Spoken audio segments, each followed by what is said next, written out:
Tani është koha për bisedën e këtij edicioni, të cilën e realizojmë përmes një lidhjeje të drejtë për drejtë. Nga Shqipëria na lajmërohet regjisori Besim Uksmaili. Bashkë ne do të flasim për rrugtimin e filmit të tij, 5 stinët e fëmijërisë sime në disa festivale prestigjioze të botës. Përshëndetje Besim, është shumë kënaqësi me të pas në Ekspres.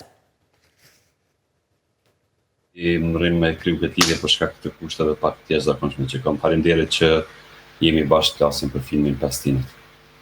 Atëherë Besim, të martën filmi dokumentar 5 stinët e fëmijërisë sime u shfaq para publikut në festivalin e filmit Beirut Shorts, që është një festival kualifikues për Oscar. Sa vlerësoni të rëndësishme pjesëmarrjen e filmit tuaj në këtë ngjarje? Po sigurisht në synimet tona në krejt rrugën që provojmë të krijojmë filmit në distribuimin e tij, pa diskutim që pas festivaleve të rëndësishme që konsiderohen kështu festivalet e kategorisë A, pothuajse të njëjtën rëndësi kanë edhe festivalet që janë festivale që akreditohen prej Akademisë Filmit në mënyrë që është një lloj ure, një lloj mundësie që nëse vlerësosh në këto festivale me çmimet respektive, mandej është një lloj mundësie që praktikisht filmi të konsiderohet për Oscars. Kështu që gjithmonë është kënaqësi me qenë pjesë e këtyre festivaleve. Është festivali 5 ose i 6 i këtij lloji që filmi 5 stinët e fëmijërisë time është pjesëmarrës. Dhe sigurisht që gjatë muajve të vazhdim do të jetë edhe në disa festivale tjera, po kaq të rëndësishme sa Beirut. Po rezultatet nëse filmi do të shpallet fitues, si kuptojmë tek të premten, kur edhe ndahen çmimet e festivalit.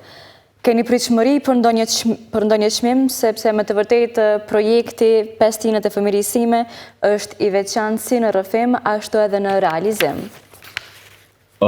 Kem parasysh që secili festival që është akreditues për Oscars, zakonisht janë mira filma që aplikojnë, domethënë gjithmonë në shumicën e rasteve aq sa informohen përmes këtyre festivaleve, përmes selektorëve, distributorit, numri i filmave të cilët aplikojnë për të qenë pjesë të këtyre festivaleve është gjithmonë mbi 5000 filma. Dhe shpeshherë programet në të cilat seleksionohesh janë nën 50 filma. E thjesht fitues në këto kompeticione të jashtëzakonshme është jashtëzakonisht e vështirë, por jo e pamundën.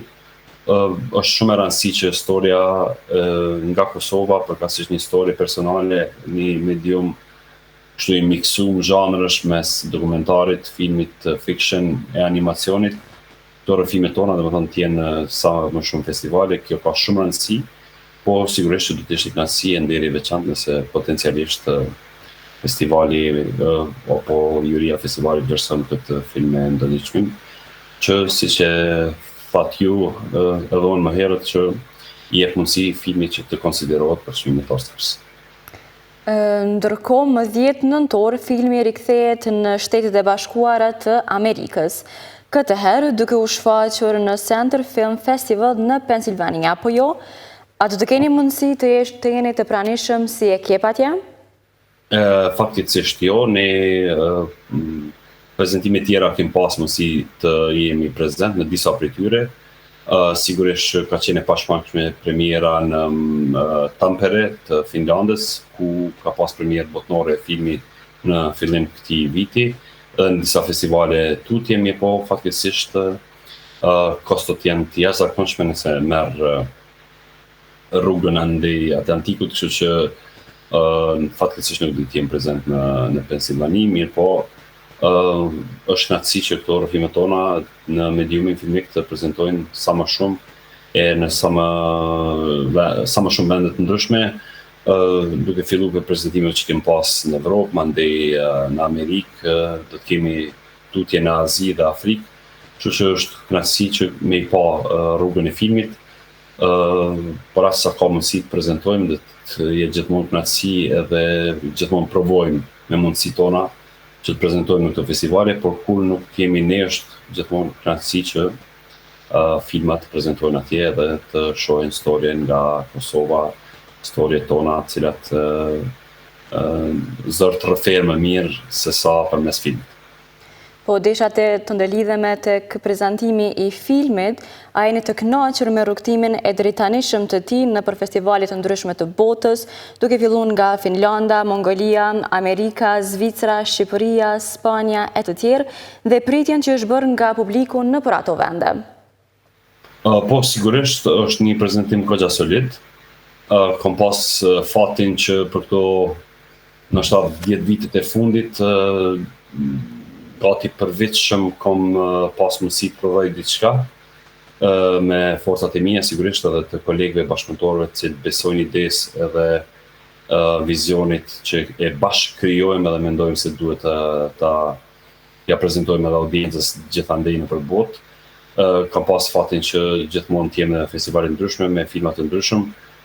Edhe ky film ka një prezantim goxha solid me cilin jam shumë i lumtur edhe mendoj që edhe planet që janë për filmin edhe seleksionimet tjera që do vinë rrugës janë po kaq të rëndësishme. Dua të kthejmë pak edhe tek premiera kombëtare e filmit që ishte në kuadër të Dokufestit. Besoj se ka qenë një përjetim pak më i veçantë tash një atë në Kosovë. Po, sigurisht, Dokufesti ka kriju mundësi por edhe festivale tjera në Kosovë që filmat tonë gjithmonë gjejnë hapësirë të shfaqen.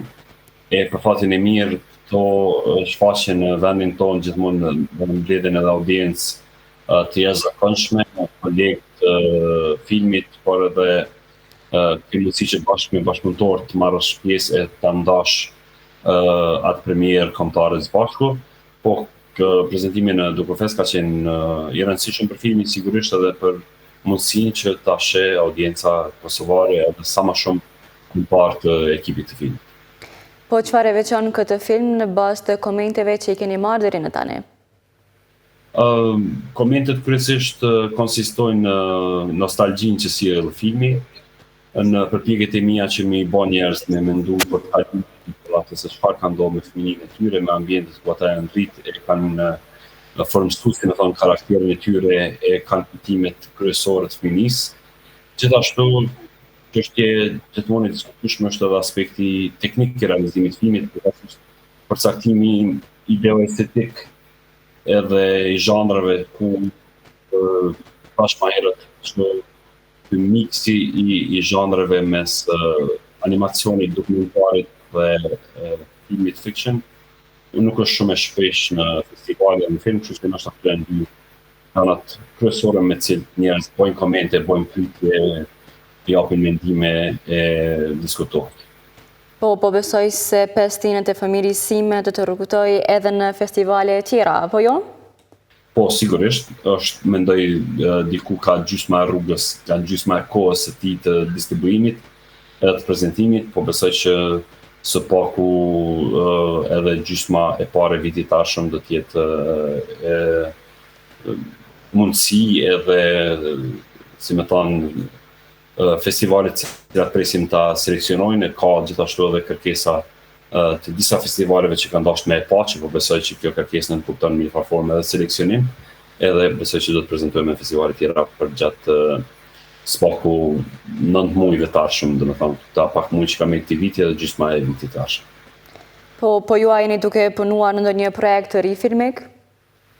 Po, sigurisht, filmi për mua është lifestyle, nuk është punë e her pas hershme, nuk është që kam një punë tjetër edhe i kthehem filmit pas 10 viteve, e kam punë të përditshme, qoftë përmes ideve, qoftë përmes diçka që kam xhiru më herët, qoftë përmes kohës kur shkruaj, diçka që montoj, domethënë vazhdimisht po punoj me filmin edhe për filmin edhe mendoj që kjo i ka mundësuar një farë lloj kontinuiteti që vazhdimisht me pas me prezantu filma të ri, pavarësisht që në ambientin ku jetojmë,